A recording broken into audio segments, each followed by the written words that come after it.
సందర్భానికి సరిపోవట్లేదు. దాదాపు చాలా విషయాలు స్టడీ చేశాను. ఆత్మ నడిపింపు రావడం లేదు. అందుకే ఏమంటారు, ఆత్మ నడిపించిన కొలది పరిశుద్ధాత్మ దేవుడు మరొక అంశం మీద ఆయన నన్ను నడిపిస్తూ ఉండగా దైవ గ్రంథములో 2 వచనాలు చదువుకొని చిన్న ధ్యానం మనం చేద్దాం. పేతురు రాసిన మొదటి పత్రిక 3వ అధ్యాయం 18, 19 వచనాలను ముందుగా నేను చదువుతాను. ఆ తర్వాత సహోదరులు కానీ సహోదరులు కానీ చదివి సహాయం చేయవచ్చు. పేతురు రాసిన మొదటి పత్రిక 3వ అధ్యాయం 18, 19. ఏలైనగా మనలను దేవుని యొద్దకు తెచ్చుటకు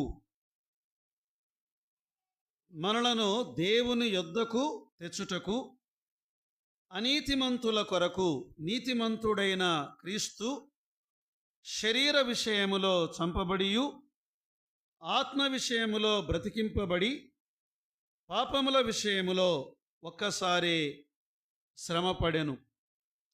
దేవుడు ఈ లేఖన భాగాన్ని ఆయనే మన వినికిడిలో దీవించునుగాక. ప్రభునందు ప్రియ సోదరి సోదరులారా, ప్రియ స్నేహితులారా, దేవుడు ఆయన మేలులు చేసేవాడు కదా. మానవుని జీవితములో ఆయన కీడు చేసేవాడు కాదు, ఆయన మేలు చేసే దేవుడు. ఈ మాట మనం జ్ఞాపకం ఉంచుకోవాలి. రోమాపత్రిక 8వ అధ్యాయం 28వ వచనములో ఆయన నమ్మిన దేవుని పిల్లలైన విశ్వాసుల జీవితాల్లో ఆయన ఏం చేసేవాడు? మేలు చేసేవాడు. ఒకసారి చదవండి. దేవుని ప్రేమించు వారికి అనగా ఆయన సంకల్పము చొప్పున పిలువబడిన వారికి మేలు కలుగుటకై సమస్తమును సమకూడి జరుగుచున్నవని ఎరుగుదుము అన్నాడు కదా. పౌలు అన్నాడు రోమా సంఘానికి ఆయన లేఖ రాస్తూ, ఓ రోమా విశ్వాసులారా, మీరు ఒకటి వెరగండి. మీరెవరు? విశ్వాసులైన మీరెవరు? మీ విశ్వాసులైన మీరు ఆయన పిల్లలు, ఆయన మీ తండ్రి. తండ్రి కీడు చేసేవాడా మేలు చేసేవాడా? భూలోకపు తండ్రులు కొన్నిసార్లు మేలు చేస్తారు. మేలు చేసే సమయాల్లో కొన్నిసార్లు అవి కీడయ్యే అవకాశాలు కూడా ఉంటాయి. భూలోకపు తండ్రులు కూడా కీడు చేయరు, కానీ అవి కీడుగా మారే అవకాశాలు ఉంటాయి. కానీ పరలోకపు తండ్రి ఆయన మేలు చేయు దేవుడు. మరి బైబిల్ గ్రంథములో యోబు ఇలా అన్నాడు కదని కొంతమంది అంటారు. యోబు గ్రంథం 2వ అధ్యాయం 9, 10 వచనాలు ఒకసారి మనం చదువుకుందాం. యోబు గ్రంథం 2వ అధ్యాయం 9. అతని భార్య వచ్చి, నీవు ఇంకనూ యథార్థతను వదలకయుందువా? దేవుని దూషించి మరణము కమ్ము అనెను. అందుకతడు, మూర్ఖురాలు మాటలాడునట్లు నీవు మాటలాడుచున్నావు. మనము దేవుని వలన మేలు అనుభవించుదుమా? కీడును మనము అనుభవింప తగదా అనేను. అంటే దేవుని ఇది ఒకటి గుర్తుపెట్టుకోండి. This is the understanding of Job. ఇది యోబు యొక్క గ్రహింపు. బైబిల్లో దేవుని గ్రహింపు కాదు ఇది. యోబు ఆయనకున్న ఆత్మీయమైన వెలుగు ఎంతవరకు ఉన్నది? యోబు జీవితంలో ఆయనకున్న ఆత్మీయమైన వెలుగు ఎంతవరకు ఉన్నదంటే, దేవుడు మేలు చేసేవాడు, దేవుడు కీడు చేసేవాడు అని యోబు అనుకున్నాడు. కానీ కృత నిబంధనలో మనము గమనించినప్పుడు మన దేవుడు ఆయన కీడు చేసేవాడు కాడు. మనను ఆయన మేలుకై నడిపించినవాడు. ఇంకా చెప్పాలంటే మన అంశం ఏమిటంటే, మనలను దేవుని యొద్దకు తెచ్చిన ప్రభు అయిన యేసుక్రీస్తు. పేతురు పత్రికలో అన్నాడు కదా, మనలను దేవుని యొద్దకు తెచ్చుటకు అన్నాడు. మొదటి మానవుడైన ఆదాము ప్రారంభములో ఆయన ఎక్కడున్నవాడు? దేవుని యొద్ద ఉన్నవాడు. అసలు దేవుని ఉద్దేశం ఏమిటి అంటే, అమ్మాయ వినండి, పరలోకములో ఉన్న దేవుడు భూలోకములో ఉన్న మానవుని యొద్ద సహవాసము చేయాలి, నివాసము చేయాలి, మానవునితో మాట్లాడాలి, మానవుణ్ణి ఆశీర్వదించాలి, మానవుణ్ణి అభివృద్ధి చేయాలి, మానవునికి అధికారం ఇవ్వాలి, మానవునికి ఆరోగ్యం ఇవ్వాలి, మానవునికి ఆయుస్సునివ్వాలి, మానవునికి ప్రతి విధమైన మేలు చేయాలి. కీడు చేయాలని కాదు దేవుడు ఆదాము హవ్వలను చేసింది. అసలు మొట్టమొదట ఆదాము హవ్వలతో దేవుడు ఏమన్నాడు? ఆదికాండం 1వ అధ్యాయం 28లో దేవుడు వారిని ఆశీర్వదించెను. ఆశీర్వదించే దేవుడు ఈయన శపించే దేవుడు కాదు. ఈయన ఆశీర్వదించే దేవుడు, ఈయన మేలు చేసే దేవుడు, ఈయన కీడు చేసే దేవుడు కాదు. ఈయన ఫలమిచ్చే దేవుడు, నిష్ఫలముగా ఉంచేవాడు కాదు. ఈయన అభివృద్ధి చేసే దేవుడు, మనలను అనగద్రొక్కే దేవుడు కాదు. Praise the lord. ప్రియులారా, దేవుడు ఎలాంటి వాడు అంటే ఆదాము హవ్వలు. ఆదాము అంటే ఇద్దరిని మనం తీసుకోవాలి. ఆదాము హవ్వలు దేవుని యొద్ద వారున్నప్పుడు, పాపము చేయక మునుపు వారు కొరతలో ఉన్నారా, సమృద్ధిలో ఉన్నారా? వారు సమాధానములో ఉన్నారా, లేక సంక్లిష్టతలో ఉన్నారా? కదా, ఇవన్నీ ఎన్ని ఆశీర్వాదాలు! ఏదేను తోటలో ఆ ఆదాము హవ్వలను ఉంచినప్పుడు అక్కడ ఒక నది గలదు అన్నాడు. ఆ నది నాలుగు శాఖలు, ఎటు చూచిన చెట్లు, పువ్వులు, మకరందం, పండ్లు. ఇంకా మీరు ఆలోచన చేయండి, వారు తినడానికి ఏ ఫలమైన, తేనె, పాలు, జంతువులు, ఎంత మధురమైనటువంటి జీవితం. నేను చెప్పాలనుకున్నది ఏంటంటే, ఒకసారి మీరు ఆలోచన చేయండి. నేను మిమ్మల్ని ఒక మాట అడుగుతాను. ఆదాము హవ్వలు, జాగ్రత్తగా వినాలి, ఆదాము హవ్వలు పాపము చెయ్యక మునుపు ఎవరి దగ్గర ఉన్నారు? అందరూ గట్టి చెప్పాలి. ఎవరి దగ్గర ఉన్నారు?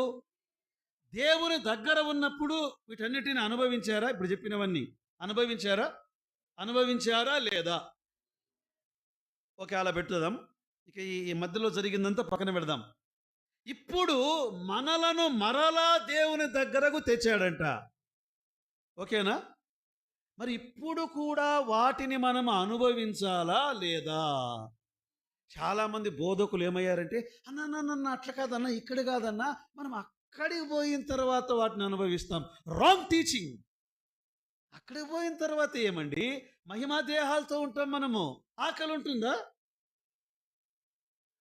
ఇలాంటి పరిస్థితులు ఉంటాయా? సమస్యలు ఉంటాయా?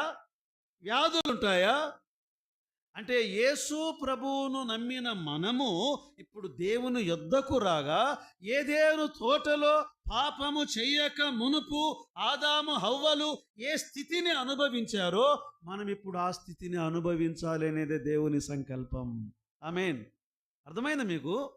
చాలామంది ఈ దినాల్లో ఏం బోధిస్తున్నారంటే, వాళ్ళ బోధలన్నీ ఏమంటారు, ఎక్కడో నేర్చుకున్న బోధలు, అనుభవించేవి కాదవి. అనుభవముతో మనము, సరే ఈ మాట మీరు మనసులో ఉంచుకోండి, మనలను దేవుని యొద్దకు తెచ్చుటకు. పేతురు మొదటి పత్రిక 3వ అధ్యాయం 18వ వచనములో మనలను దేవుని యొద్దకు తెచ్చుటకు. ప్రియులారా, మనం ఇలా ఆలోచన చేద్దాం. దేవుని యొద్ద ఉన్న ఈ మానవుడు, దేవునికి దూరమైన మానవుడు ఏమి అనుభవించాడు? దేవునికి దూరమైన మానవుని స్థితి ఎలా ఉన్నది? దైవ గ్రంథములో మనము గమనిద్దాం. అంటే దేవుని యొద్ద ఉన్న మొదటి మానవుడు ఏ విధంగా దేవునికి దూరమయ్యాడు, అలా దేవునికి దూరము కావడము ద్వారా ఆయన పొందిన తీవ్రమైన నష్టాలు ఏమి, కష్టాలు ఏమి, అసలు ఎలా దూరమయ్యాడు, దూరం అవ్వడానికి కారణమేమి, దూరం అవ్వడానికి కారణమేమి? మీరేమైనా చెబుతారా? ఎందుకు దూరం అయ్యారు ఆదాము అవ్వలు? దేవుని దగ్గర ఉన్న వాళ్ళు కదా. రోజు చల్లపూట అంటే గుర్తొచ్చింది, ఇక్కడ మనకు చాలా కూల్గా ఉంది. ఇంకొక ఏసీ అటువైపు సిస్టర్స్ వైపు పెట్టాలి. ప్రార్థన చేయండి, ప్రభువు సహాయం చేయాలి. సరే, చల్లపూట ఆదాము హవ్వల దగ్గరకు ఆయన వచ్చేవాడు. ఇవన్నిటిని వారు అనుభవించేవాళ్ళు. దేవుని స్వరం, దేవుడు మాట్లాడేవాడు, వారు దేవునితో మాట్లాడేవారు. దేవుని ఆశీర్వాదం, దేవుని ఆనందం, దేవుని సమాధానం, దేవుని ఆరోగ్యం, దేవుడిచ్చినవన్నీ వారు అనుభవించేవారు.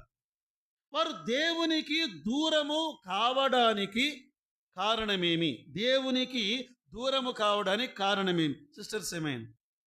అవిధేయత అన్నారు. ఓకే, మీరు బ్రదర్స్ ఏమైనా? అత్యాశ. ఏమిటి అత్యాశ? దేవతలు అయిపోతారు. ఇదే మనకున్న సమస్య. మనకు ఇప్పుడున్న సమస్య ఏంటంటే, యేసు ప్రభు నమ్మిన తరువాత కూడా మనకున్న సమస్య ఏంటంటే యేసు ప్రభు నమ్మిన తరువాత కూడా, సరే ఇలా మీకు జ్ఞాపకం చేస్తాను. యేసు క్రీస్తు ప్రభు వారు ఆయన రూపాంతర కొండ మీదకి వెళ్ళాడు కదా. రూపాంతరపు కొండ మీదకి వెళ్ళినప్పుడు అక్కడ ఇద్దరు కనపడ్డారు. ఎవరు కనపడ్డారు? మోషే, ఏలియా. వారితో పాటు యేసు ప్రభు వారు ఏమయ్యారు? రూపాంతరము చెందాడు. ఎవరెవరు వెళ్ళారు పైకి? ఎవరెవరు వెళ్ళారు యేసు ప్రభుతో పాటు? పేతురు, యోహాను, యాకోబు. పేతురు, యోహాను, యాకోబు. సో వీరు కొండ మీద నుండి దిగి రాగానే అక్కడ వాళ్ళ మధ్య ఒక ప్రశ్న వచ్చింది. తర్వాత చదువుకోండి, మత్తయి సువార్త 17వ అధ్యాయం వివరిస్తున్నా. వాళ్ళు కొండ మీద నుండి దిగి రాగానే వాళ్ళ మధ్య వచ్చినటువంటి ఒక ప్రశ్న ఏమిటి అంటే, మనలో ఎవడు గొప్పవాడు? ఎందుకు? ఒరే బాబు, మీరు 9 మంది కొండ కిందరా ఉండింది, మేము కొండెక్కునోళ్ళము, మేము ముగ్గురము, ఎవరు గొప్ప? అందుకే ఇప్పుడు ఇక్కడ నీవు యేసు ప్రభువును నమ్మిన ఆయన సమృద్ధి అయిన ఆశీర్వాదాన్ని అనుభవించలేకపోతున్నావు. You are comparing with God. నేను దేవుణ్ణి నువ్వు చెప్పకపోయినా లోపల అది తన్నుకొని వస్తుందన్నమాట నీకు. నేను దేవుడను. దేవుడు మనకేవో వరాలిస్తే మనము దేవుళ్ళము అనుకుంటూ ఉన్నాం చాలాసార్లు. నేను దేవుణ్ణి. మొట్టమొదట వీరు దేవునికి దూరము కావడానికి కారణం ఏంటంటే, మేము దేవతలమైపోవాలి. ద సిన్ ఆఫ్ డివినిటీ అంటే దైవత్వపు పాపం. మేము దేవుళ్ళమైపోవాలి. మేము అసలు అక్కడ పైన పరలోకములో కూడా వాని ఆశ ఏంటి? నేను మహోన్నతునితో సమానునిగా చేసుకుందును. అదే అంటించాడు ఇక్కడ వచ్చి. ఎక్కడ? పచ్చగున్న తోటలో నిప్పు పెట్టాడు. మళ్ళీ చెప్పాడు బ్రదర్, పచ్చగున్న తోటలో నిప్పు పెట్టాడు. అమ్మా, మీరు ఏమనుకుంటున్నారు? మీరు ఆ పండు తినండి ఒకసారి. పండు తింటే ఏమవుతారు? మీరు బెనర్జన్ కంటూ గొప్పళ్ళు అవుతారు. మీరు ఫలానా సేవకుని కంటూ గొప్పళ్ళు అవుతారు. మీరు గొప్పళ్ళు అవుతారు. మీరు అసలు దేవునితో సమానమైపోతారు కదా. అదే వారిని దేవునికి దూరం చేసింది.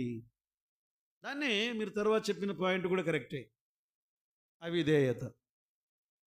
ఏ పండైతే తినవద్దని దేవుడు ఆజ్ఞాపించాడో వారు ఆ వృక్ష ఫలమును వారు తిన్నారు. వారు తినడము ద్వారా వారు ఏమైపోయారు? దేవునికి దూరము అయిపోయారు. దూరము అంటే ఇది భౌగోళికమైన దూరము కాదు, ఇది ఆధ్యాత్మికమైన దూరం. భౌగోళికమైన దూరం కాదు, ఇది ఆధ్యాత్మికమైన దూరం. దేవుడు మానవుణ్ణి సృజించినప్పుడు దేవునితో మానవుడు సంబంధము కలిగి ఉండాలి అని దేవుని ఆశ.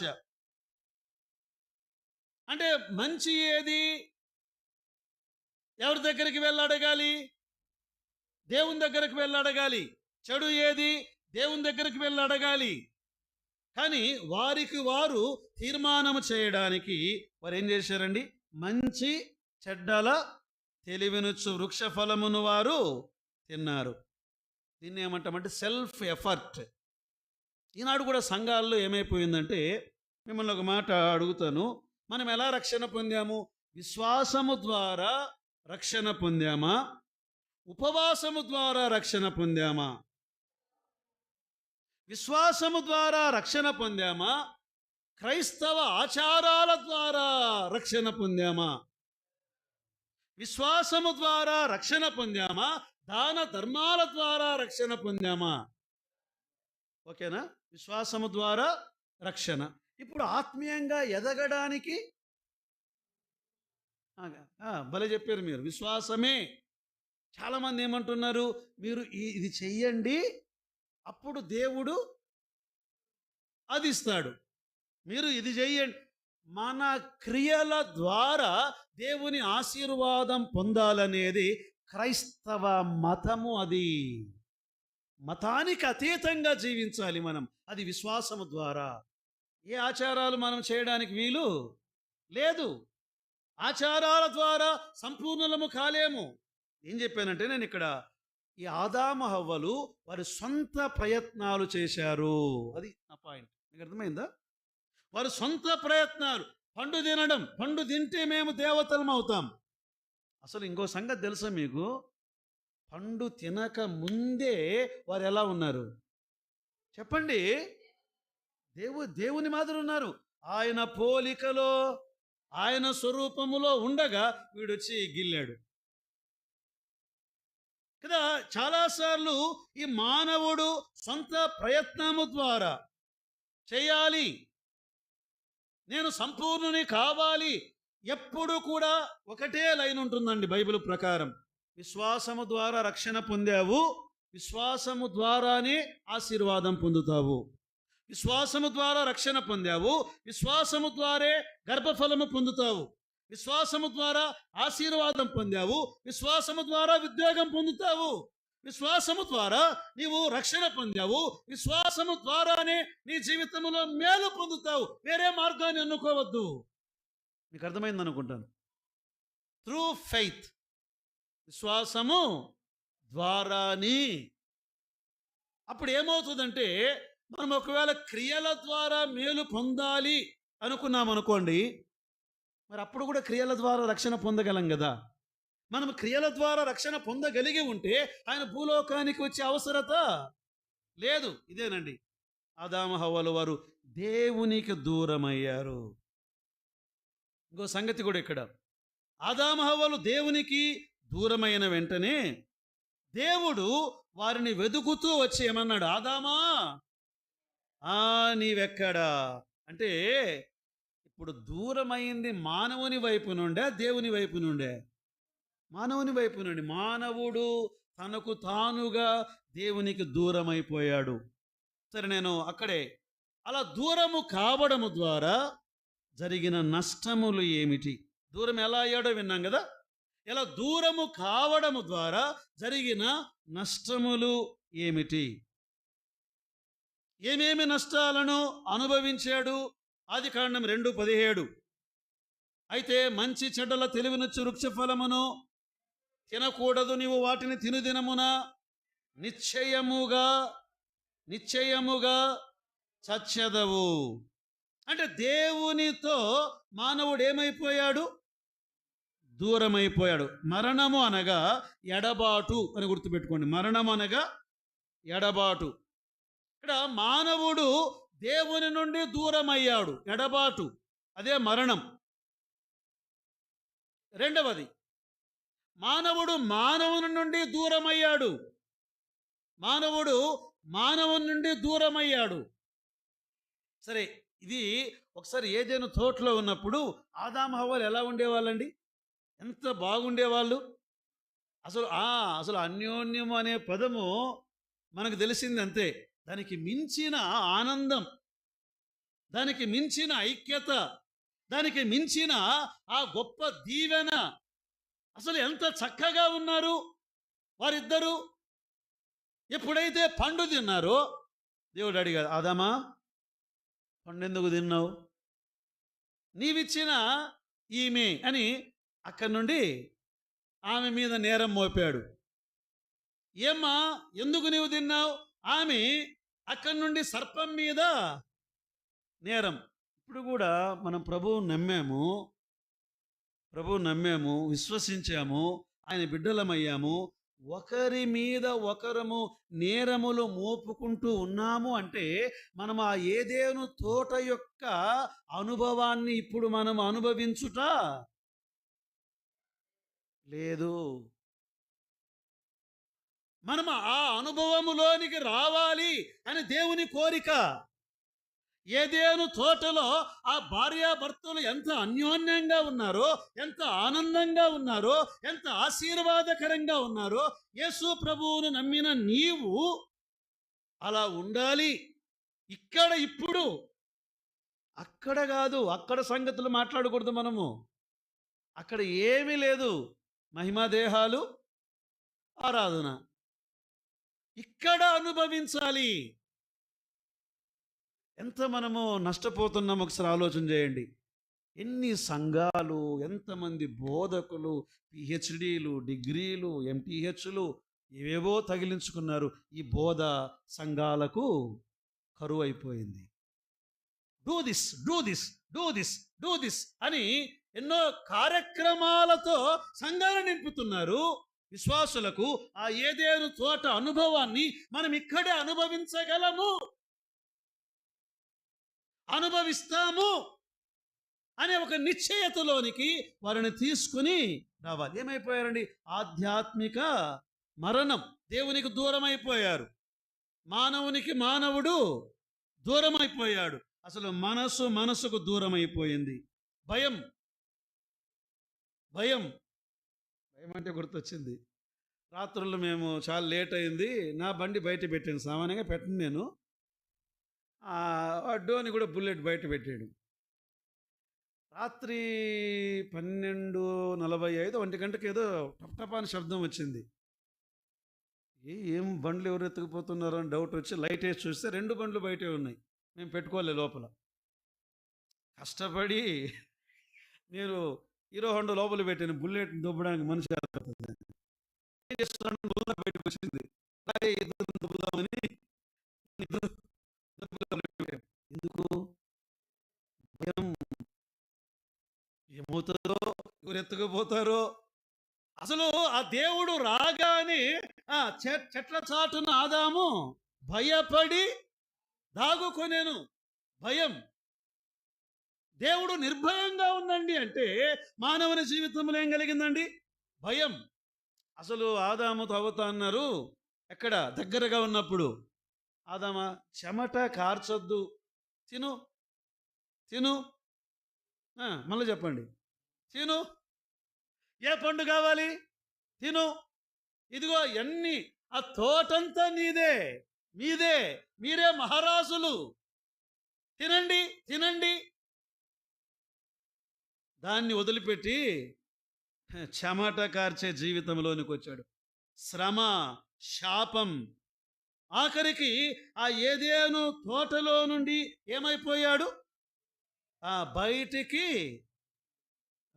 నెట్టివేయబడ్డాడు, తోలివేయబడ్డాడు. ఇదండి, ఒకప్పుడు ఏదేను తోటలో ఉన్న ఈ ఆనందాన్ని అనుభవించలేక దగ్గరగా ఉన్న ఈ మానవుడు దేవునికి ఏమైపోయాడు? దూరమైపోయాడు. ఈనాడు ఎందుకు మనము దేవుని దగ్గరకు మనం ఉండలేకపోతున్నాం? ఇంకొక మాట కూడా మీకు చెప్పాలి. మనము ఆదివారం ఇలా వచ్చాము, చాలా సంతోషం, ఆరాధించాము, ప్రార్థన చేశాము, ఆయన గానం ఆలపించాము, రొట్టెలో పాత్రలో మనము సంతోషంగా నేను నీతిమంతుడను అని ఆరాధించాము. కానీ ప్రియులారా, చాలాసార్లు అంటే మనం ఇలా ఇక్కడ ఉన్నప్పుడు మాత్రమే దేవుని దగ్గర ఉన్నట్లు అనుభవించకూడదు. మీరు ఉద్యోగం చేసే స్థలంలో దేవుని దగ్గర ఉన్నాను, మీ ఇంట్లో నేను దేవుని దగ్గరే ఉన్నాను. దేవుడు ఎప్పుడు మన దగ్గర ఉంటాడు, మనం ఈ అనుభవంలోనికి రావాలి. నేను దేవుని దగ్గర ఉన్నా. చాలాసార్లు మనం ఎందుకు దగ్గరగా ఉండలేకపోతున్నాము? యెషయా గ్రంథం 59వ అధ్యాయం 1-2 వచనాల్లో ఇలా వ్రాయబడి ఉన్నది. రక్షింప నేరక ఉండునట్లు యెహోవా హస్తము కురుచక లేదు, విననేరక ఉండునట్లు ఆయన చెవులు మందము కాలేదు. మీ దోషములు మీకును మీ దేవునికిని అడ్డముగా వచ్చెను, మీ పాపములు ఆయన ముఖమును మరుగుపరచెను గనుక ఆయన ఆలకింపక ఉన్నాడు. ఇదండి దేవునికి దూరంగా ఉన్న ఒక స్వరూపం. ఒకసారి ఆలోచన చేయండి. నీ జీవితంలో దేవునికి దగ్గరగా ఉన్నట్లుగా నీ అనుభవం ఉన్నదా? దేవునికి దూరంగా ఉన్నట్లుగా నీకు అనుభవం ఉన్నదా? అంటే నేనేమంటున్నానంటే, బైబిల్ చదువుతున్నాను, ప్రార్థన చేస్తున్నాను, గుడికి వెళ్తున్నాను, పాట పాడుతున్నాను, ప్రార్థన చేస్తున్నాను, చందా ఇస్తున్నాను, ఇవి కాదు నేను అడిగేది. నీకు దేవునితో ఒక వ్యక్తితో మాట్లాడినట్లుగా, లేదా నీ తండ్రితో మాట్లాడినట్లుగా, లేదా నీ భర్తతో నీ భార్యతో మాట్లాడినట్లుగా, నీకు చాలా క్లోజెస్ట్ ఫ్రెండ్, థిక్కెస్ట్ ఫ్రెండ్ ఎవరైతే ఉన్నారో వారితో మాట్లాడినట్లుగా ఆ దేవునితో మాట్లాడే అనుభవం ఇప్పుడు అనుభవిస్తున్నావా లేదా? లేదు అని నువ్వు బయటకు చెప్పకపోయినా నీ మనస్సాక్షి అక్కడ ఒకడు ఉన్నాడు, వాడు సాక్ష్యం ఇస్తున్నాడు. నీకు లేదు అని మనస్సాక్షి నీకు సాక్ష్యం ఇస్తుంటే నువ్వు దూరంగా ఉన్నావు. నువ్వు నమ్మావు, దూరంగా ఉన్నావు. బాప్తిస్మం పొందావు, దూరంగా ఉన్నావు. ఏవేవో ఆచారాలు చేస్తున్నావు, దూరంగా ఉన్నావు. ఎస్, నీ మనస్సాక్షి ఇచ్చిన సాక్ష్యం చెప్పాను నేను ఇక్కడ. మానవుడు ఇలా దేవునికి దూరంగా ఉన్నాడు. దేవునికి దూరముగా ఉన్న మానవుడు, అది మొదటి విషయంలో ఇవన్నీ చెప్పుకున్నాం. రెండవ పాయింట్కి వద్దాం. రెండవది, మానవుణ్ణి మీరే చెప్పండి మన వరుసలో, దేవుని దగ్గరకు తెచ్చిన యేసుక్రీస్తు. Thank you. మానవుణ్ణి దేవుని దగ్గరకు తెచ్చిన యేసు క్రీస్తు. అంటే మానవుణ్ణి దేవుని దగ్గరకు తెచ్చుటకు యేసుక్రీస్తు ఆయన చేసిన కార్యము ఏమిటి? ఆయన చేసిన కార్యం ఏమిటి? ఆయన ఎలా దేవుని దగ్గరకు తెచ్చాడు? కదా, పేతురు మొదటి పత్రిక 3:18 ఏమని రాయబడి ఉంది? ఏలైనగా మనలను దేవుని యొద్దకు తెచ్చుటకు అనీతిమంతుల కొరకు నీతిమంతుడైన క్రీస్తు శరీర విషయములో చంపబడియు ఆత్మ విషయములో బ్రతికింపబడి పాపముల విషయములో ఒక్కసారే శ్రమ పడాను. కదా, ఇక్కడ దీన్ని ఏమంటారంటే substitutional work of the Lord Jesus Christ on the cross. Calvary శిలువలో యేసు ప్రభు వారు చేసిన కార్యము ఏమిటి అంటే దీన్ని ఏమంటారంటే బదులు కార్యము అంటారు. మన అనుదిన భాషలో బదులు కార్యం, బదులు స్థానం, లేదా గ్రాంధికమైన తెలుగు భాషలో ప్రతిస్థాపన కార్యము అంటారు. ప్రతిస్థాపన కార్యం, a substitutional work of the Lord Jesus Christ. అంటే ఇటువైపు ఎవరున్నారంటే అనీతిమంతుడైన మానవుడు ఉన్నాడు, ఇటువైపు ఎవరున్నారు? నీతిమంతుడైన యేసుక్రీస్తున్నాడు. ఇప్పుడు ఈ అనీతిమంతుడైన మానవుని యొక్క పాపమంతా యేసు ప్రభు వారు మోసుకున్నారు. యేసు ప్రభు వారి నీతి అంతా మానవుని మీదికి అదేమైంది? ట్రాన్స్ఫర్ చేయబడింది. తెలుగులో ఏమంటారు? బదిలీ. మన పాపాలు అక్కడికి బదిలీ అయిపోయాయి, ఆయన నీతి మన మీదకి బదిలీ అయిపోయింది. మానవుడు అనీతిమంతుడు. ఇంతవరకు ఆరాధనలో ఉన్నాం కదా, నీతిమంతుడు లేడు, ఒక్కడును లేడు. అందరూ ఏకముగా అనీతిమంతులుగా ఉన్నారు. అలా అనుకుందాం. ఏ భేదము లేదు, అందరూ పాపము చేసి అనీతిమంతులుగా ఉన్నారు. మనమందరూ అనీతిమంతులం. ఇప్పుడు ఏం చేయబడ్డాయంటే మన పాపములు ఆయన మీద మోపబడ్డాయి. ఆయన నీతి మన మీదికి బదిలీ చేయబడింది, ఆపాదించబడినది. కొరింథీ 2వ పత్రిక 5వ అధ్యాయం 21వ వచనంలో ఏమనుంది? ఎందుకనగా మనము ఆయన యందు దేవుని నీతి అగునట్లు 5:21 ఎందుకనగా మనము ఆయన యందు దేవుని నీతి అగునట్లు పాపమెరుగని ఆయన మన కొరకు పాపముగా చేశాను కదా. ఆయన పాపము లేనివాడు మన కొరకు, మన పాపములు ఆయన మీద మోపబడ్డాయి. మన అవిధేయత ఆయన మీద మోపబడినది. మన శాపము ఆయన మీద మోపబడినది. మన యొక్క అతిక్రమాలు ఆయన మీద మోపబడ్డాయి. ప్రియులారా, దీన్ని మనం ఏమంటామంటే విశ్వాసము ద్వారా యేసు ప్రభు వారు చేసినటువంటి ఒక గొప్ప కార్యం. ఒక్క బలి, మాటి మాటికి బలి అక్కర లేదు. సరే, మనము క్రైస్తవ లోకములో చేస్తున్నారు, మనము చెయ్యం. ఏటేటా గుడ్ ఫ్రైడే మనకు అవసరం లేదు, అయిపోయింది. ఒకే ఒక గుడ్ ఫ్రైడే. ఎప్పుడు? 2000 సంవత్సరాల కిందట జరిగిన ఆ ఒక్క గుడ్ ఫ్రైడేతో ప్రపంచమంతటికి గుడ్ జరిగింది. Once again we should not do that festival. ఎందుకంటే ఒక్క బలి. ఇప్పుడు మనం ఏం చేస్తున్నాము? ఏటేటా ఆ బలిని జ్ఞాపకం చేసుకోవడం అవసరం లేదు, మనం పొందిన నీతిని జ్ఞాపకం చేసుకోవాలి. చూడండి ఒకసారి లేవియా కాండములోనికి తీసుకుని వెళ్ళి నేను మీకు దాన్ని వివరించాలని కోరుకుంటున్నాను. లేవియా కాండం 16వ అధ్యాయం, లేవియా కాండం 16వ అధ్యాయం 15వ వచనాన్ని ఒక చదువుతారా? అప్పుడతడు ప్రజలు అర్పించు పాప పరిహారార్థ బలియగు మేకను వధించి. 21వ వచనం చదవండి ఇప్పుడు. అప్పుడు అహరోను సజీవమైన ఆ మేక తల మీద తన 2 చేతులు ఉంచి ఇశ్రాయేలు పాపములన్నీయు, అనగా వారి దోషములన్నీయు, వారి అతిక్రమములన్నీయు దాని మీద ఒప్పుకొని ఆ మేక తల మీద వాటిని మోపి తగిన మనుష్యుని చేత అరణ్యములోనికి దానిని పంపవలెను. ఆ మేక వారి దోషములన్నిటినీ ఎడారి దేశమునకు భరించి పోవును. ఇదండి అక్కడ జరిగింది. ఏంటంటే దీన్ని మహాప్రాయచిత్తార్థ దినము అంటారు. లేవియా కాండం 16, the great day of atonement. ఆ రోజు ఈ యాజకుడు ఏం చేస్తాడంటే రెండు మేకలు తీసుకుంటాడు. 2 మేకపోతులు. ఒక మేకపోతును వధిస్తాడు. ఆ రక్తంని తీసుకుని వెళ్ళి ఈ ప్రజలందరి పాపము కొరకై ప్రోక్షిస్తాడు.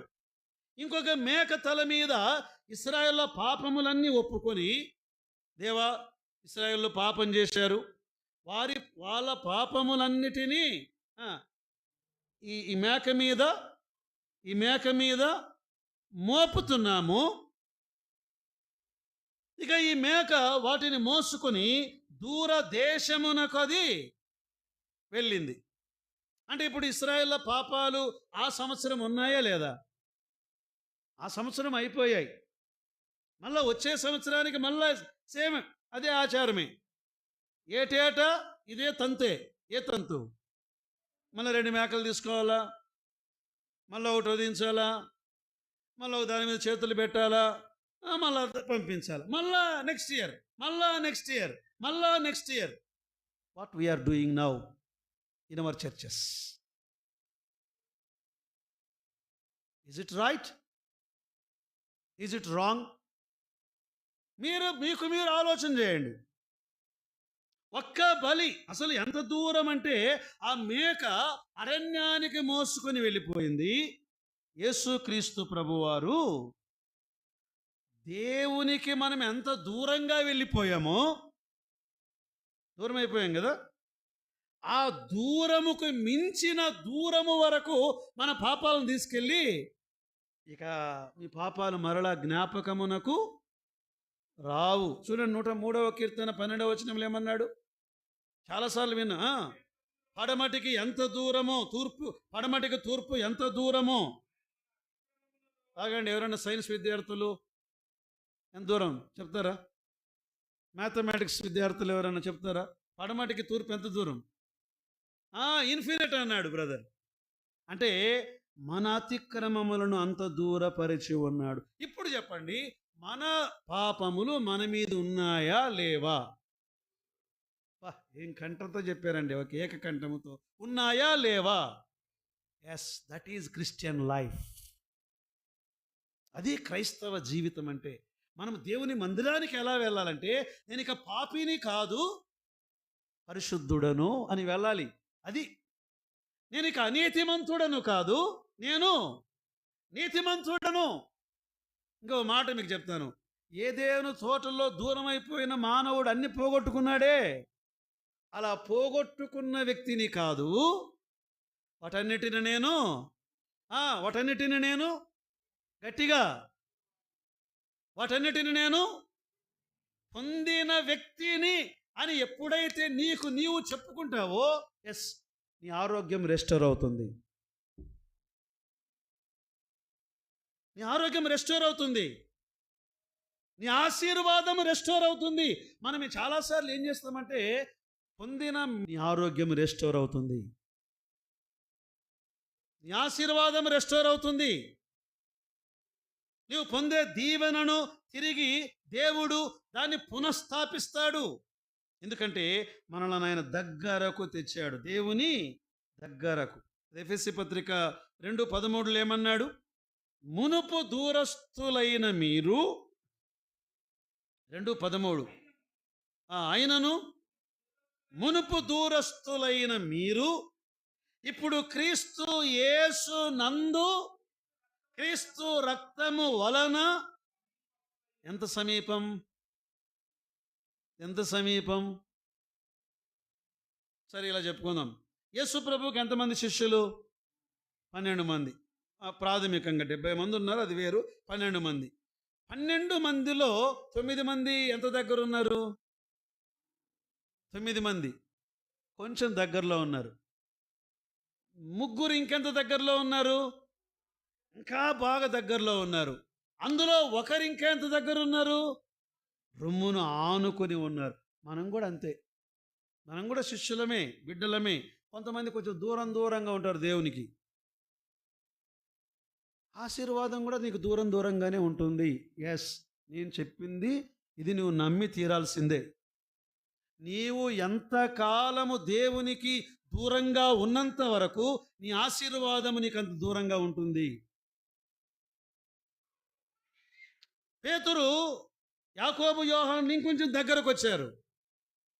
వారు ఇంకాస్త ఎక్కువ ప్రత్యక్షతలు పొందారా లేదా? సరే, యోహాను రొమ్మున ఆనుకునేంత దగ్గరగా ఉన్నాడు. పేతురు కంటే యోహాను ఇంకా ఎక్కువ ప్రత్యక్షత పొందాడా లేదా? ఎస్. నీవు నేను ఎందుకు పొందకూడదు? Now they are available in this life. ఈ జీవితములో అవి అవైలబుల్గా ఉన్నాయి. ఆడు ఉన్నాయి తినడం లేదు, మనం ఆడు ఉన్నాయి వాటిని అనుభవించటం లేదు. మనం ఇప్పుడు దేవునికి సమీపస్థులమయం, దేవుని దగ్గరకు. సరే, ముగింపుగా 3వ మాట మనం చెప్పుకుందాం. సో నా మెసేజ్ ఏమైపోతుంది, మీరు ఒకరు ఫోన్ చేయండి. మొదటిది ఏం చెప్పుకున్నాం, నేను మర్చిపోయాను. దేవునికి దూరమైన మానవుడు. రెండవది, మానవుని దేవుని దగ్గరకు తెచ్చిన లేదా చేర్చిన యేసుక్రీస్తు. మూడవది, దేవుని దగ్గరకు తేబడిన విశ్వాసి, దేవుని దగ్గరకు తేబడిన విశ్వాసి ఆశీర్వాదము, ఆరాధన. తిరిగి ఇప్పుడు ఈ ఆశీర్వాదమును మనము పొందాలి. ఆయనను ఏం చేయాలి? ఆరాధించాలి. ముందు ఆశీర్వాదాన్ని పొందుదాం. ఇప్పుడు దగ్గరకు మనము వచ్చాము. మనము ఆయన దగ్గరకు రాగా ఏదేను తోటలో ఆదాము హవ్వలు, మీరు ఇప్పుడు అనుకోవచ్చు, ఏనా ఏదైనా తోటలో ఆదాము అవ్వలు పొందిన ఆశీర్వాదాన్ని మనం ఇప్పుడు పొందగలమా? మరి ఇంకా పొందకపోతే యేసు ప్రభు మనల్ని రక్షించింది ఎందుకు? లేదన్నా చాలామంది బోధకులు అప్పుడు మనం పరలోకాన్ని పోతాము, అక్కడ మనం ఆనందం అనుభవిస్తామంటే ఇక్కడ దుఃఖం అనుభవించాలనే. ఇక్కడే ఆ ఆనందాన్ని మనం అనుభవించాలి, ఇక్కడే ఆశీర్వాదాన్ని మనం అనుభవించాలి. ఇదే క్రైస్తవ జీవితం. చాలాసార్లు నిత్య జీవం అంటే ఏమి అనుకుంటున్నారు మీరు? నిత్య జీవం ఇప్పుడు యోహాను 3:16 ఒకరు చెప్పండి కంటత. దేవుడు లోకమును ఎంతో ప్రేమించెను కాగా ఆయన తన అద్వితీయ కుమారునిగా పుట్టిన వానిందు విశ్వాసముంచు ప్రతివాడును నశింపక నిత్య జీవము పొందునట్లు ఆయన అనుగ్రహింపబడను. నిత్య జీవం పొందునట్లంటే ఇక్కడ మనము ఈ జీవాన్ని పొందుతామా, అక్కడనా? అంటే ఆ జీవం నిత్యము అంటే ఇక్కడ స్టార్ట్ అయింది, ఇంకా అక్కడ పోయిన తర్వాత కాదు, ఇక్కడ స్టార్ట్ అయింది, ఇంకా ఎండింగ్ అంటూ దానికి లేదు. ఇక్కడే ఆ ఆనందాన్ని అనుభవిద్దాం. ఇప్పుడు నేను చెప్పే పాయింట్ ఏంటంటే, మన కుటుంబాల్లో యేసు ప్రభు నమ్మిన చాలాసార్లు ఆనందాన్ని అనుభవించలేకపోతున్నాం. అనుభవించి తీరుదాము, ఆశీర్వాదాన్ని అనుభవించి తీరుదాము. అసలు మనను దేవుని దగ్గరకు తీసుకొని రాగాని మనం పొందినటువంటి ఒక మేలు ఏమిటంటే సంపూర్ణమైన పాప క్షమాపణ, the complete forgiveness of our sins. సంపూర్ణమైన పాప క్షమాపణ. హెబ్రీ పత్రిక 10వ అధ్యాయం 17వ వచనం ఒకసారి చదువుతారా? హెబ్రీ పత్రిక 10వ అధ్యాయం 17వ వచనం చదువు. నేను వారి పాపములను వారి అక్రమములను ఇకను ఎన్నటికిని జ్ఞాపకము చేసుకొనను అని ప్రభువు చెప్పుచున్నాడు. వీటికి క్షమాపణ ఎక్కడ కలుగునో అక్కడ పాప పరిహారార్థ బలి ఇకను ఎన్నడును. అంటే అర్థమేమి? ఒక పాప పరిహారార్థ బలి జరిగింది, మరలా ఇక పాప పరిహారార్థ బలి ఉండదు. ఒక్క బలి, ఆ ఒక్క బలి ద్వారా వారి పాపములన్నీ క్షమించాను. మన పాపములు పూర్తిగా క్షమించబడ్డాయి. మళ్ళీ చెబుతున్నాను, ఇక్కడ సిస్టర్ బ్రదర్ వినండి, మీరు ఎవరైతే యేసు ప్రభువుని నమ్మారో మీ పాపములన్నీ క్షమించాడు. ఇంకొక మాట నేను ఇలా చెబుతాను, నీ గత పాపాలు, చాలామంది ఏమంటారంటే యేసుప్రభు నమ్మావు కదా, యేసుప్రభు నమ్మకం ముందు పాపం చేశావు, ఆ పాపాలు సిలువలో ఆయన క్షమించాడు. యేసుప్రభు నమ్మిన తర్వాత చిన్న పాపాలు పెద్ద పాపాలు చేసావు కదా, వాటిని దేవుడు క్షమించాడు, కొడతాడు నిన్ను అంటే కొట్టించుకోవడానిక చర్చికి వచ్చేది మనము? వాటిని క్షమించాడు. ఒకవేళ భవిష్యత్తులో పొరపాటున పిల్లలు పొరపాటు చేస్తారా లేదా? పిల్లలు పొరపాటు చేస్తారా లేదమ్మా? తల్లులు, పిల్లలు పొరపాటు చేస్తారా లేదా? మనం ఎవరు పిల్లలము? చిన్న పొరపాట్లు ఏమైనా చేస్తామా? క్షమిస్తాడా? క్షమించడా? అది ఆయన మన గత పాపములను, వర్తమాన పాపములను, భవిష్యత్ పాపములన్నిటినీ కలువరిలో యేసు క్రీస్తు ప్రభువారు ఆయన మరణిస్తున్న సమయములో ఈ పాపములన్నిటినీ క్షమించాడు. You have to believe it. దీన్ని నువ్వు నమ్ము సిస్టర్. నువ్వు నమ్మితే నీకు ఆరోగ్యం, నువ్వు నమ్మితే నీకు ఆశీర్వాదం. చాలాసార్లు రొట్టె దగ్గరికి ఎలా వస్తున్నావు? అసలు ఒక పాస్టర్ గారు మొన్న ఒక టెస్టిమనీ చదివాడు. ఒక వ్యక్తి అంట ఈ బోధను నమ్మాడు. ఏమని? నా పాపములన్నిటిని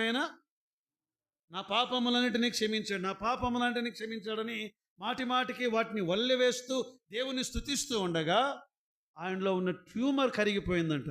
ఎస్, అంటే దట్స్ దైర్ ఫెయిత్. మీకు అర్థమైంది నా పాయింట్ ఏంటంటే, మనం ఏదో రాస్తే బాగవుతాం అనుకునేది పొరపాటు. ఏం రాయాలి? కొబ్బరి నూనె, ఒలివ నూనె, ఏ నూనె రాయమంటారు మీకు? వాటి ద్వారా కాదు, నీ విశ్వాసము నిన్ను స్వస్థపరచెను, నీ విశ్వాసము నిన్ను రక్షించెను, మన పాపములన్నిటినీ ఆయన క్షమించాడు. ఇంకొక మాట అన్నాడు దేవుడు. చాలాసార్లు మనం మనుషులం కదా, నన్ను అట్లా చూస్తున్నారే, మనుషులమే కదా అనా, ఎవరినైనా క్షమిస్తాను కానీ ఆమెను మాత్రం నేను క్షమించే క్వశ్చనే లేదు. ఇంకా కష్టమే. నేను ఆయన్ను మాత్రము క్షమించను అని మనం అంటాం. ఎక్కడున్నాయంట అవన్నీ? ఇక్కడ దాచుకున్నాను. ఆయన అన్నాడు, దేవుడు వాటిని ఎన్నడూ గుర్తు పెట్టుకొనడు. ఇంకొక మాట కూడా చెప్పి నేను మీ మనం పొందిన ఆశీర్వాదాలు ఏమిటో మీకు జ్ఞాపకం చేస్తాను. నీవు ఇక్కడ నిలబడ్డావు, యేసు ప్రభువుని నమ్మిన నీవు. తండ్రి అయిన దేవుడు ఇక్కడ ఉన్నాడు. నిన్ను తండ్రి అయిన దేవుడు ఎలా చూస్తాడంటే, కొంచెం అద్దాలు తీస్తాను. ఈ అద్దాలు యేసుక్రీస్తు అనుకోండి, నేను తండ్రి అయిన దేవుడు అనుకోండి. మళ్ళీ ఎవరైనా ఈ బిట్ కట్ చేసి బెనర్జన్న తండ్రి అయిన దేవుడు అన్నాడని మళ్ళీ దీన్ని పబ్లిష్ చేశారు అనుకోండి. నేను తండ్రి అయిన దేవుణ్ణి, ఇక్కడ యేసుక్రీస్తు. నిన్ను తండ్రి అయిన దేవుడు ఎలా చూస్తాడంటే, యేసుక్రీస్తులో నుండి చూస్తూ ఉండగా నీవెలా కనపడుతున్నావు తండ్రి అయిన దేవునికి? అందరూ మీరు చెప్పాలి, ఎలా కనపడుతున్నావు నీవు? You are looking like Jesus Christ. నువ్వు యేసుక్రీస్తు వలె కనపడుతున్నావు తండ్రి అయిన దేవునికి. నేను కూడా యేసుక్రీస్తు వలె కనపడుతున్నాను. దానికి కావలసిన ఒక రుజువు కూడా మీకు చూపిస్తాను నేను. యోహాను మొదటి పత్రిక 4వ అధ్యాయం 17వ వచనాన్ని చాలా స్పష్టంగా మీరు అందరూ తీయండి. ఈ ఆశీర్వాదం ఎంత గొప్పదో మీరు ఈ వచనం చదివి మీరు ఆమేన్ అనాలి. చదువునైనా. తీర్పు దినమందు మనకు ధైర్యము కలుగునట్లు దీని వలన ప్రేమ మనలో పరిపూర్ణము చేయబడి ఉన్నది. ఈ మాట మీరు వీలైతే బైబిల్లో అండర్లైన్ చేసుకోండి, లేదా దాన్ని కంఠస్థం చేయండి. మీరు చాలాసార్లు చదివింటారు ఈ వచనాన్ని, కానీ ఈరోజు అది కొత్తగా మీకు కనబడును గాక. ఆమేన్. ఏలయనగా ఆయన యేసుక్రీస్తు ఎట్టివాడై ఉన్నాడో మనము కూడా పరలోకములో అని లేదక్కడ, ఈ లోకములో అట్టివారమై, అంటే యేసుక్రీస్తు వలె ఉన్నావు నీవు. ఎప్పుడు? ఇప్పుడు ఇక్కడే. అన్నా కొన్ని బలహీనతలు ఉన్నాయి నాలో అని నీవు అనుకుంటే, దేవుడు అంటున్నాడు, don't remember your faults. Why? Because I'm not remembering your faults. నేను జ్ఞాపకం చేసుకోలేదు తల్లి, నీవెందుకు జ్ఞాపకం చేసుకుంటావు అంటున్నాడు. ఎవరు? నీ తండ్రి అయిన దేవుడు. నేను జ్ఞాపకం చేసుకోవట్లేదు, నీవెందుకు జ్ఞాపకం చేసుకుంటున్నావు అంటున్నాడు ఆయన కదా. మనం పొందిన ఆశీర్వాదం ఎంత గొప్పది. నేను ఇప్పుడు ఇవి 8 ఆశీర్వాదాలను స్టడీ చేశాను. సంపూర్ణమైన క్షమాపణ, ఇంకా చెప్పాలంటే దేవునితో మనకు సమాధానం, మనము నీతిమంతులమని ఆయన మనల్ని ప్రకటించాడు. ఇంకా చెప్పాలంటే మన జీవితంలో ఒక నిరంతరమైనటువంటి ప్రేమనిచ్చాడు ఆయన. ఇంకా మన జీవితంలో వారసత్వమునిచ్చాడు. ఇంకా చెప్పాలంటే ఇలా అనుకోండి, ఏదేను తోటలో ఏమేమి ఆదాము అనుభవించాడు మీకు తెలిసినవి చెప్పండి. సిస్టర్స్ ఒకరు, బ్రదర్స్ కొంతమంది ఒకరు. ఏదేను తోటలో ఆదాము అవ్వలు పాపము చేయకముందు దేవునికి దగ్గరగా ఉన్నప్పుడు ఏమనుభవించారు? అధికారం, ఇంకా సహవాసం, ఇంకా సంతోషం, ఇంకా సమాధానం. సిస్టర్స్ మీరు కొన్ని చెప్పండి అమ్మా. సమృద్ధి, తృప్తి, మంచి ఆహారం, అన్నీ. ఆరోగ్యము, వాళ్ళకి సంపూర్ణమైన ఆరోగ్యం ఉందా? ఉందా? మనము కూడా ఈనాడు అనుభవించే అవకాశం ఉందా? ఎలా?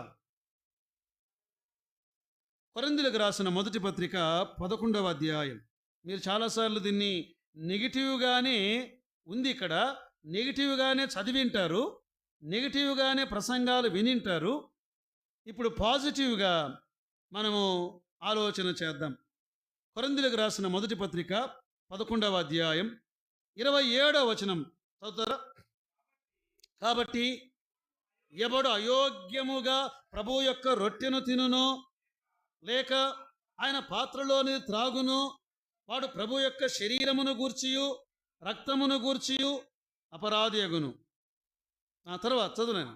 కాబట్టి ప్రతి మనుష్యుడు తన్ను పరీక్షించుకొనవలెను, అలాగు చేసి ఆ రొట్టెను తిని ఆ పాత్రలోని త్రాగవలెను. ప్రభువు శరీరమని వివేచింపక తిని త్రాగువాడు తనకు శిక్షావిధి కలుగుటకే తిని త్రాగుచున్నాడు. ఇందువలన మీలో అనేకులు, ఒకటి ఎలా ఉన్నారు? బలహీనులు, 2 రోగులు, 3. అంటే ఈ రొట్టె దగ్గరకు వచ్చేటప్పుడంట ఎలా రావాలంటే, నన్ను దేవుడు సంపూర్ణముగా క్షమించాడు, నేను క్షమించబడిన విశ్వాసినని మనము రొట్టె విరవాలి. బైబిల్లో మనము విరుచు రొట్టె అని ఉంది. మనకెవరో విరిచిపెట్టడం కాదు. We are all royal priesthood. మనమందరూ రాజులైన. మరి నువ్వు రాజు యాజకుడైతే నీవు రొట్టె విరవాలి. నీకెవరో రొట్టె విరవడం ఏంటి? That's wrong. నీవు యాజకుడవు, నీవు రొట్టె విరవాలి. నేను నీతిమంతుడను, నేను పరిశుద్ధుడను అని వచ్చినప్పుడంట అలా రాకుండగా ఇలా చెప్పుకుందాం. ప్రతిసారి వచ్చే ఆదివారం అంతా, ప్రభువా పోయిన ఆదివారం నుండి ఈ ఆదివారం వరకు నేను కొన్ని పాపాలు చెప్పారు, కొన్ని పాపాలు చేశాను ప్రభువా, నన్ను క్షమించు. ఈ రొట్టెలో మీరు చెప్పేది చెప్తున్నాను నేను. చాలామంది నేను అది కూడా ప్రభువా ఒకవేళ అయోగ్యంగా పాల్గొంటున్నామో క్షమించండి. These are all wrong prayers. ఎందుకంటే నీవు ఇలా ప్రార్థన చేసావనుకో, నీవు ఆ రొట్టె దగ్గరకు వస్తున్నప్పుడు, ప్రభువా నేను గత వారం అంతా పాపం చేశాను, నన్ను క్షమించు అని ప్రార్థన చేస్తే వెంటనే తండ్రి అంటాడు, ఆపు ఆపు ఆపు ఆపు ఆపు ఆపు. ఏం ప్రార్థన చేస్తున్నావు బిడ్డ నీవు? నేను అప్పుడే అక్కడే అన్నీ క్షమించాను, నువ్వు రాంగ్ ప్రేయర్ చేసి వస్తున్నావు. అదే అయోగ్యముగా రొట్టెలో పాలు పొందుటంటే. ఎప్పుడు అలా ప్రార్థన చేయొద్దండి. ప్రభువా నా పాపములు క్షమించావు, నీకు బా స్తోత్రం అని ఆనందంగా రండి. భయంతో రావద్దండి. నన్ను ఒక్కసారి యుగయుగములకు నీతిమంతునిగా చేశావు, యుగయుగములకు నన్ను రక్షించావు అని ఆనందంగా వచ్చినప్పుడు, ఇప్పుడు నెగిటివ్ చెప్పండి. ఈ 30వ వచనము నెగిటివ్ ఉంది, పాజిటివ్ చెప్పండి. 30వ వచనం, ఇందువలననే మీలో అనేకులు బలహీనులు. నెగిటివ్. పాజిటివ్ చెప్పండి. బలవంతులు చాలామంది, ఆరోగ్యవంతులు చాలామంది, కొన్ని త్వరగా చచ్చిపోయే వాళ్ళం ఎక్కువ కాలం బ్రతుకుతామంట. ఎస్. మీరు పాజిటివ్ నెగిటివ్ చెప్తున్నారు కదా బోధకులు. మనం దీన్ని పాజిటివ్ ఎందుకు చెప్పకూడదు? ఇప్పుడు ఎవరైతే ఇక్కడ కొంతమంది అనారోగ్యంగా ఉన్నామో మీరు ఎంచుకోండి. దేవా ఇదిగో నేను నీతిమంతుడను, నీతిమంతురాలను, నేను క్షమించబడ్డాను, ఇదిగో నా వ్యాధులన్నీ యేసు నామములో పోవునుగాక, స్వస్థపరచబడునుగాక. నమ్ముట నీ వలనైతే నమ్మువానికి సమస్తము సాధ్యమే. ఏం నమ్ముతాం మనం మరి? బైబిల్లో ఉన్నదే చెప్పాను నేను, కొత్త చెప్పలేదు. నెగిటివ్ను పాజిటివ్ చెప్పాను నేను. కాబట్టి దయచేసి మీరు రొట్టె విరిచే సందర్భములో మరలా పాపుని ప్రభువా కదా, అసలు కొన్ని సంఘాల్లో అయితే రొట్టె విరిచే సమయంలో అపరాధిని యేసయ్యా ఆ పాట పాడొద్దండి. మనం అపరాధులము కాదు. మన అపరాధములన్నీ సిలువలో ఏనాడో క్షమించబడ్డాయి. ఆమేన్. ఒక్క అపరాధమైనను మనకు లేదు. ఇలా ఎన్ని అని ఏదేను తోటలో ఉన్న ఆశీర్వాదాలన్నీ ఇప్పుడు ఇక్కడ నీవు అనుభవించాలి. అదే జీవం, సమృద్ధి అయిన జీవం. ప్రియులారా, ఈ సమృద్ధి అయిన జీవం అనుభవిస్తూ అంటే ఏం మారింది ఇప్పుడు? యేసుక్రీస్తు ప్రభువారు సిలువలో చేసిన కార్యము ద్వారా రోజు అక్కడి నుంచి వచ్చి ఇంకా గంట అన్నాడు, నా చేత కాదు, నేను ముగిస్తున్నాను ఇంకా. సో కావలిస్తే కొద్దిసేపు పాటలు పాడదాము. అదే నేను ముగిస్తున్నాను. యేసుక్రీస్తు ప్రభువారు ఆయన చేసిన కార్యము ద్వారా ఈ 3 మాటలు మీరు గుర్తుపెట్టుకోండి. ఒకటి, మన స్థితి మారింది. చెప్పండి, ఏం మారింది? మన స్థితి మారింది. 2, మన గుర్తింపు మారింది. ఏం మారింది? మన గుర్తింపు మారింది. 3, మన సంబంధము మారింది. ఇంగ్లీష్లో ఎవరైనా చెప్తారా? మన స్థితి మారింది, స్టేటస్ అన్నారు కదా. మన స్టేటస్ మారింది. ఏమిటా స్టేటస్? ఒకప్పుడు పాపులము అనే స్థితి, ఇప్పుడు నీతిమంతులము అనే స్థితి. స్థితి మారింది. 2వది, మన గుర్తింపు మారింది. మన ఐడెంటిటీ, అంతేనా? ఇంగ్లీష్లో ఐడెంటిటీ. ఏమిటి మన గుర్తింపు? ఒకప్పుడు మనము అపవాది పిల్లలము, ఇప్పుడు మీరు చెప్తే దేవుని పిల్లలు, చెప్పకపోతే అపవాది పిల్లలు. చెప్తారా చెప్పరా? ఒకప్పుడు మనము అపవాది పిల్లలం, ఇప్పుడు డౌట్ ఉందా మీకు ఎవరికైనా? లేదు, మనము దేవుని పిల్లలం. మన సంబంధం మారింది. మన సంబంధం కదా, ఎవరితో మన సంబంధం? ఒకప్పుడు లోకముతో మన సంబంధం, పాపముతో మన సంబంధం. నేడు దేవునితో మన సంబంధం. మనం ఎవరి సంబంధులం? దేవుని సంబంధులం అని బైబిల్లో ఉంటుంది చాలా చోట్ల. మనము దేవుని సంబంధులం. మీకు అర్థమైందా? ఈ కొత్త నిబంధనలో మన స్థితి, మన స్థానము, మన గుర్తింపు, మన ఆశీర్వాదం. అసలు మీరు ఎలా ప్రార్థన చేయాలంటే, దేవా నేను నీ బిడ్డను కదా, నీ రక్తముతో నన్ను కడిగావు కదా, కొన్నావు కదా, నీ ఆత్మనిచ్చావు కదా, ఇన్ని ఏదేను ఆశీర్వాదాలన్నీ ఇప్పుడు నాకు ఇస్తున్నావు కదా. ఇంకేమైనా కొరతలు ఉన్నాయా? ఒకవేళ ఇంకా ఇవ్వలేనివి ఏమైనా ఉన్నాయా? మీరు రైట్ఫుల్గా అడగండి. దేవా నేను ఈ పొందటానికి నేను అర్హురాలిని, నేను అర్హుడను అంటే ఆయన అక్కనుండి ఏమంటాడు? భలే చెప్పారమ్మా సిస్టర్స్, ఆమేన్ అంటాడు ఆయన. నీకు కలుగునుగాక అంటాడు ఆయన. నీవు నమ్మాలి.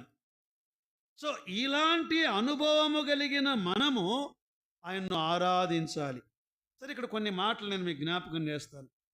రక్షణ అనేది కేవలం నరకము నుండి తప్పించబడుట మాత్రమే అయితే అది రక్షణ కాదు. రక్షణ అనేది నరకము నుండి తప్పించబడి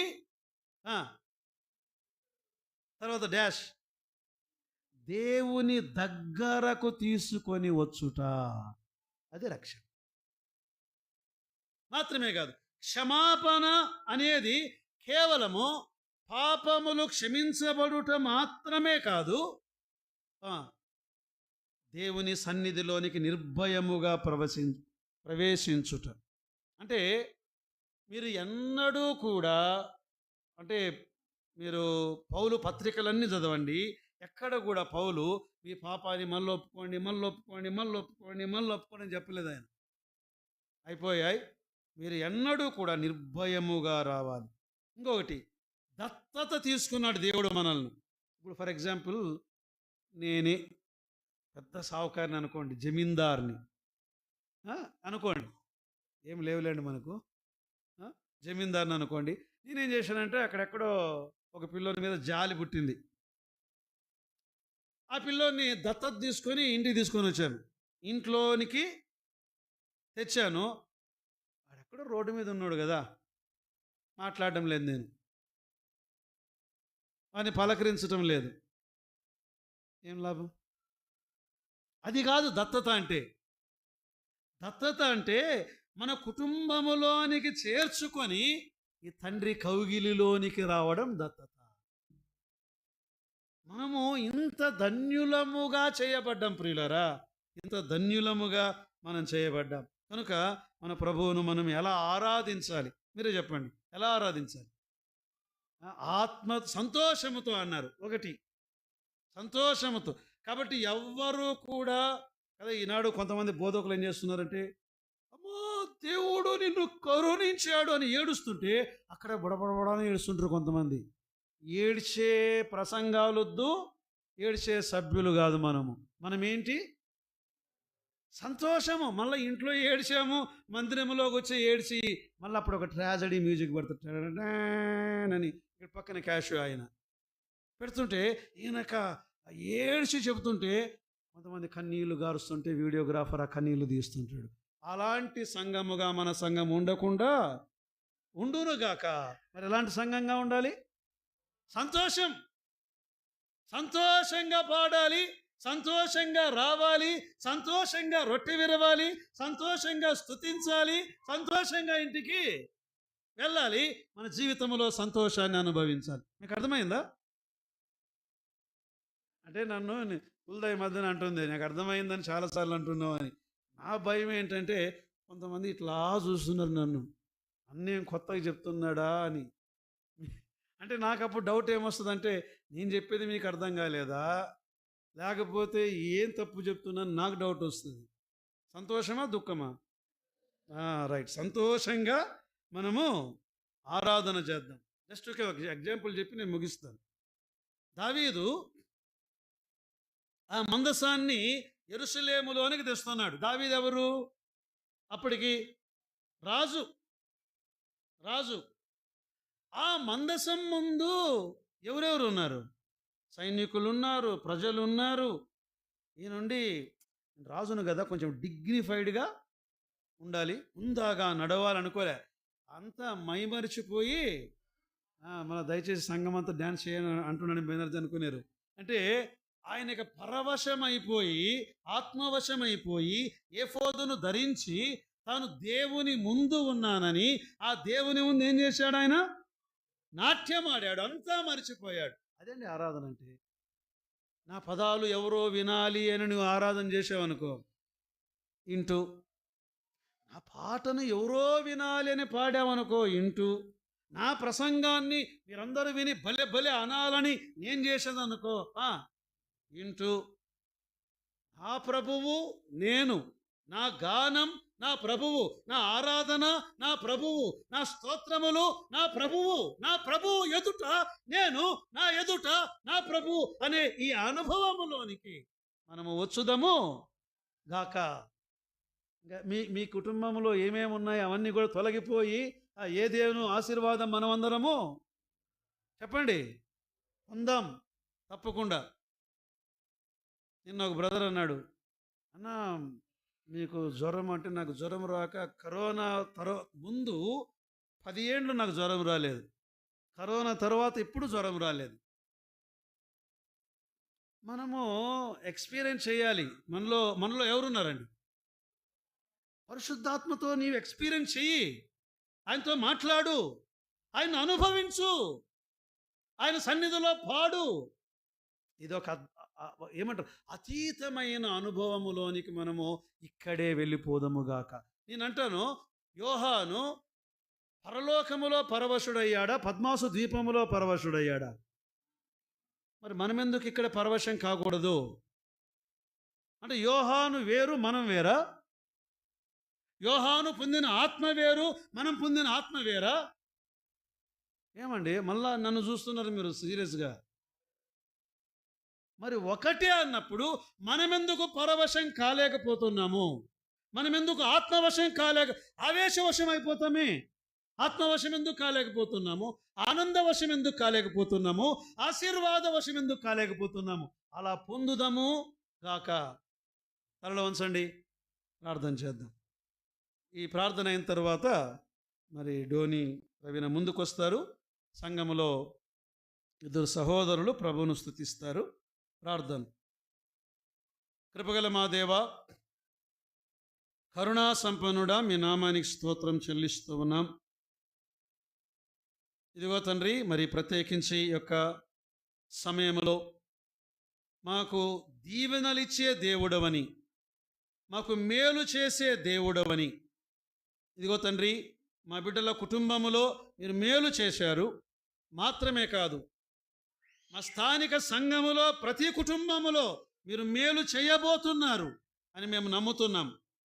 మా దేవా, మీరు ఆరోగ్యం అనుగ్రహించబోతున్నారు, గర్భఫలం అనుగ్రహించబోతున్నారు, మీరు తండ్రి దీవెనను అనుగ్రహించబోతున్నారు. మేము నమ్ముతున్నాం మా దేవా, మాకు మేలు చేసే దేవుడవు. ప్రభా, మీరు మేలు చేయక ఉండని దేవుడవు. మీ మేలులు మేము ఈ లోకములోని ఇక్కడే అనుభవించు భాగ్యం మీరు మాకు దయచేయుదురని, మమ్మనందరిని దీవించుదురని యేసుక్రీస్తు ప్రభువు నామమున స్తుతించి ప్రార్థించి వేడుకుంటున్నాము తండ్రి. ఆమేన్.